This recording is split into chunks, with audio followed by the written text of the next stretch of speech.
Hello everyone, how are you? I hope you all are fine and doing great. Myself Abhishek Sanu and welcome to my channel. So guys, इस video में बात करने वाले हैं क्या आपको BSc agriculture join करनी भी चाहिए या बस ऐसे हवा में चल रहा है कि कोई स्कोप नहीं है, बहुत ज़्यादा स्कोप है, बेटर ऑप्शन है। मैं इस वीडियो में वो सारे डॉट आपके क्लियर करने वाला हूँ। क्या बीएससी एग्रीकल्चर में स्कोप है, किसको बीएससी एग्रीकल्चर करनी चाहिए, किस स्टूडेंट को बीएससी एग्रीकल्चर में बिल्कुल भी नहीं आनी चाहिए और बीएससी एग्रीकल्चर के स्कोप क्या है।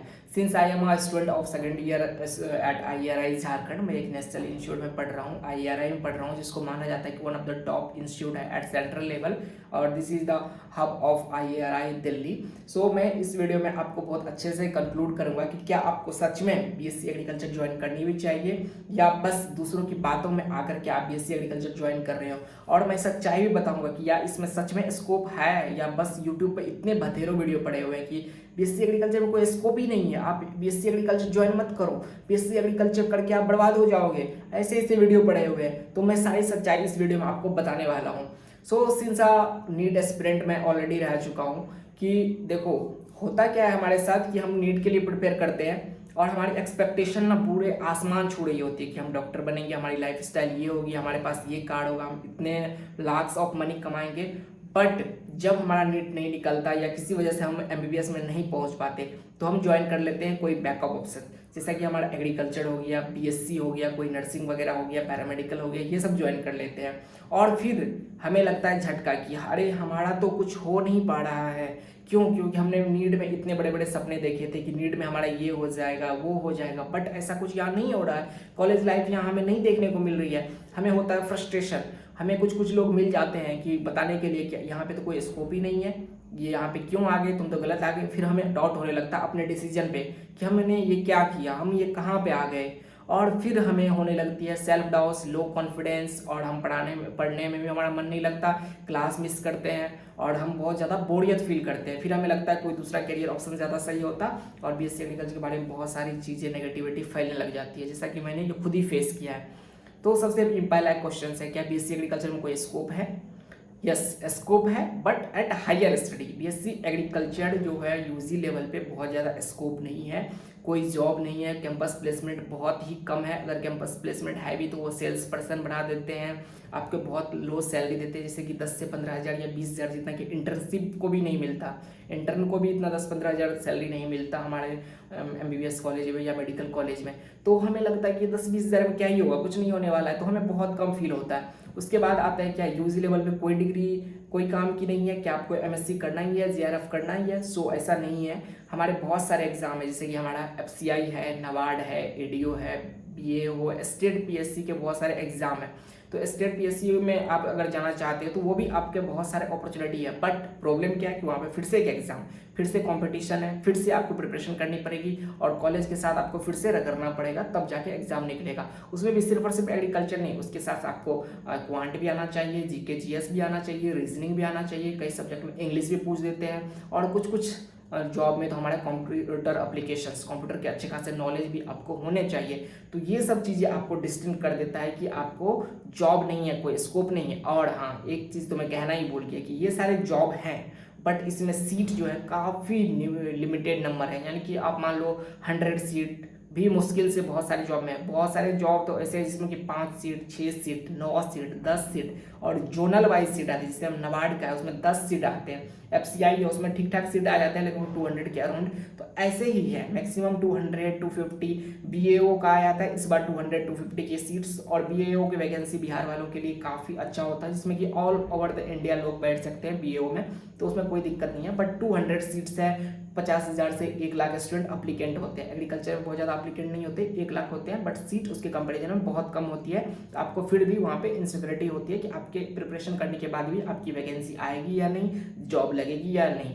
उसके बाद दूसरी ऑप्शन आता है यहाँ पे, क्या आपको BSc एग्रीकल्चर ज्वाइन करना चाहिए?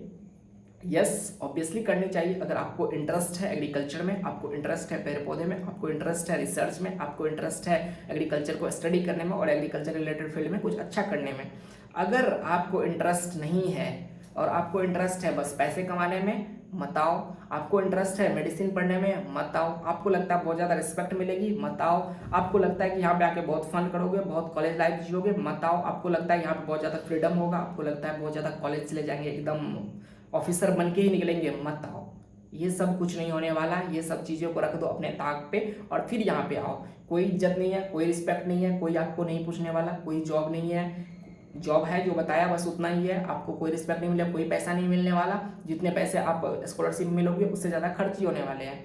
तो इन सब चीज़ों को देखते हुए आपको नहीं है क्या आपको फिर से दूसरा एग्जाम की प्रिपरेशन करनी चाहिए? यस, अगर आप बीएससी कर रहे हो ऑलरेडी या बीएससी कर रखा है तो प्लीज़ प्लीज़ प्लीज़ हाथ जोड़ता हूँ, प्लीज़ जा करके आप कोई कंपटीशन एग्जाम की तैयारी करें, आईआईटी जैम करें। अगर आप नीट वाले हो तो आईआईटी जैम की प्रिपरेशन स्टार्ट कर दो, या फिर आप कोई कैट वगैरह एमबीए वगैरह की तरफ जाओ, सीयूटी पीजी देखो।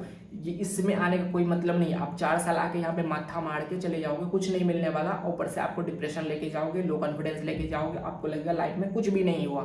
मैं अपने एक्सपीरियंस से बता रहा हूँ, जैसा यहाँ पे हमारे सीनियर पीजी स्टूडेंट हैं वो भी हमें बता रहे हैं, कभी भी जेआरएफ वगैरह एसआरएफ वगैरह के चक्कर में बिल्कुल मत पड़ना। उनको ही जेआरएफ एसआरएफ करने चाहिए जिनको बहुत ज़्यादा इंटरेस्ट है रिसर्च में, साइंटिस्ट बनना है, उनको ही करनी चाहिए, बाकी किसी को भी नहीं करनी चाहिए। उसके बाद बात करते हैं क्या बीएससी एग्रीकल्चर में आपको बस खेती ले आया जाता है, बस खेत वाले काम करने होते हैं? तो यस, खेत वाले काम करने होंगे। एग्रीकल्चर में हो आप तो खेत वाले काम करोगे, आपको प्रैक्टिकल नॉलेज होना बहुत जरूरी है। क्या बीएससी एग्रीकल्चर के पास कोई फैक्ट्री वगैरह खोल सकते हो? यस, बीएससी एग्रीकल्चर की वजह से आपके फर्टिलाइजर और सीड कंपनी का लाइसेंस आपको मिल जाता है बीएससी एग्रीकल्चर वालों को, और बाकी को तो नहीं मिलता। बाकी को मिल भी जाता है बट बहुत ज़्यादा प्रोसेस है। लेकिन बीएससी एग्रीकल्चर वालों को आप अगर फर्टिलाइजर कंपनी खोल सकते हो, फर्टिलाइजर का आप सीड का कोई गोदाम डाल सकते हो, दुकान खोल सकते हो, होलसेल रिटेल खोल सकते हो, तो ये चीज़ें आपके लिए हो सकती है। लेकिन क्या आपको बीएससी एग्रीकल्चर करने के बाद आप सोच रहे होगे कि आप बीएससी एग्रीकल्चर कर लूँ और मैं बहुत बड़े लेवल पे फार्मिंग वगैरह कर लूँ? उसके लिए आपके पास बहुत ज़्यादा लैंड चाहिए, बहुत ज़्यादा इन्वेस्टमेंट चाहिए, और एग्रीकल्चर रिलेटेड फील्ड में ना बहुत कम स्टार्टअप है जो कि एग्रीकल्चर ड्रिवन है। तो इस स्टार्टअप के थ्रू आप अपना अच्छा ग्रोथ पोटेंशियल ढूंढ सकते हो, आप स्टार्टअप ढूंढ सकते हो। जैसे कि एक दो हमारा स्टार्टअप है, जैसे कि एक बिहार का 2 लड़के हैं, 2 स्टार्टअप के बारे में मैं जानता हूँ।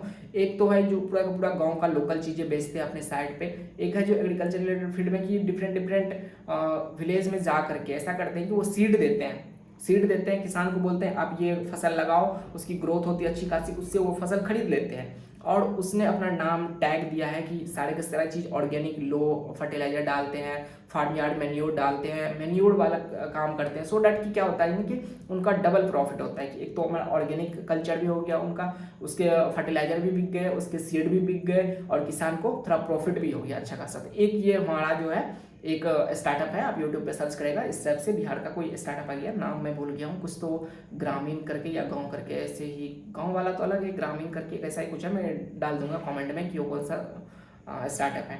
तो स्टार्टअप के फील्ड में आप जा सकते हो। लेकिन होता है कि एग्रीकल्चर रिलेटेड स्टार्टअप में बहुत सारे लोग फिर से वो एमबीए खोजते हैं, बिजनेस मैनेजमेंट वाले को खोजते हैं, बहुत सारे लोग सोचते हैं कि आईआईटी वाले को ले ले, बहुत सारे लोग बायोटेक्नोलॉजी वाले को ले लेते हैं। और इंडिया में तो अभी बहुत ज़्यादा क्रेज चल रहा है कि फॉरेन में जाने का। भाई मतलब आपने बीएससी यहाँ से किया, पीजी पीएचडी के लिए आप फॉरेन के लिए आप सोच रहे हो कि फॉरेन चले जाते हैं। पीएचडी मेनली लोग फॉरेन के लिए बहुत ज़्यादा एक्साइटेड होते हैं कि फॉरेन जाके पीएचडी करेंगे, और क्योंकि वहाँ पे बेटर रिसर्च फील्ड है, बेटर रिसर्च ऑर्गेनाइजेशन है और अच्छा स्टाइपेंड मिलता है। यहाँ पे एसआरएफ वालों को कितना स्कॉलरशिप मिलता है? 37,000 36,000, जो कि पीएचडी कर रहे हैं उनको ये हाल है।